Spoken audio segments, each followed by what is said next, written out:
Greetings World of Warcraft adventurers, I'm Alexis and welcome to another episode of Azeroth News. With this week's reset, players in Azeroth have the weekly quest, The World Awaits, where players need to complete 10 world quests in exchange for 2,500 reputation with one of the major factions of Dragonflight. Players can get this week's Splintered Spark by assisting the druids by investigating the Dream Surge, completing a Super Bloom, and planting seeds in the Emerald Dream. Players can also opt for the weekly PvP quest. First one is Proving in Skirmishes, where players need to earn 1000 honor in arena skirmishes, and Proving Teamwork, where players need to earn 1500 honor in rated battlegrounds.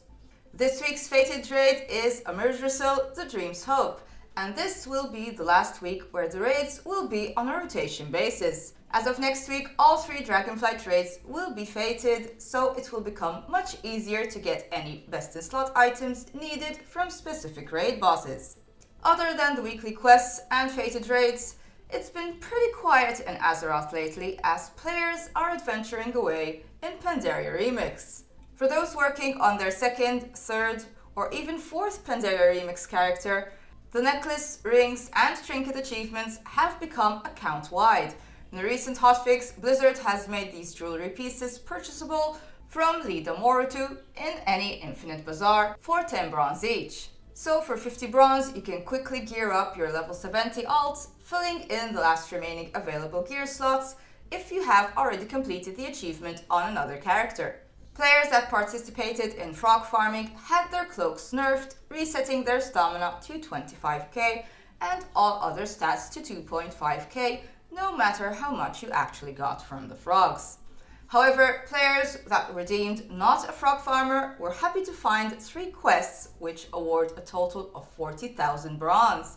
These quests are per character and not account-wide, so players can get a free 40,000 bronze on each alt they level up to 70.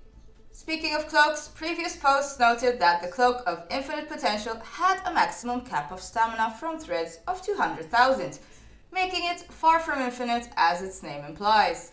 Blizzard seemed to agree with this and has hotfixed the cap of each stat to a massive 10 million. The cloak still isn't technically infinite, but it's a massive number that players will struggle to hit. The mini mana bomb mystery has been solved. Blizzard created a support article acknowledging that the Theramore Tabard and mini mana bomb were not being properly awarded after completing Theramore's Fall. However, players have discovered the key lies in completing the scenario at exactly level 35 in order to earn the rewards.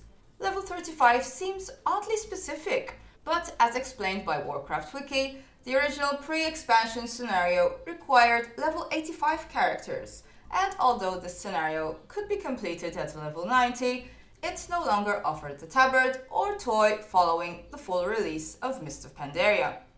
Post Shadowlands level squish, level 85 correlated to the level 35 today, and through some odd fluke it appears that the rewards are only earned by characters at the same level they would have been during the Mist of Pandaria pre-patch. This curious level requirement is almost certainly a bug that will be addressed at a later point, but leveling new characters is easy and even one of the simplest way of farming bronze now, so spin up a new character and complete the scenario to make sure you get the rewards. If you're looking to get exalted with Shado-Pan Assault, in a recent hotfix, Blizzard has changed the reputation gains from Tone of Thunder LFR, making bosses award 1000 rep instead of 300. With these changes, players can reach exalted status with Shado-Pan Assault more than 3 times as fast. The beginning of June is just around the corner, meaning that we will be getting new trading post rewards. The reward for completing the Traveler's Log is the Extreme Water Blaster display toy. Players can have a blast and cool off at the same time.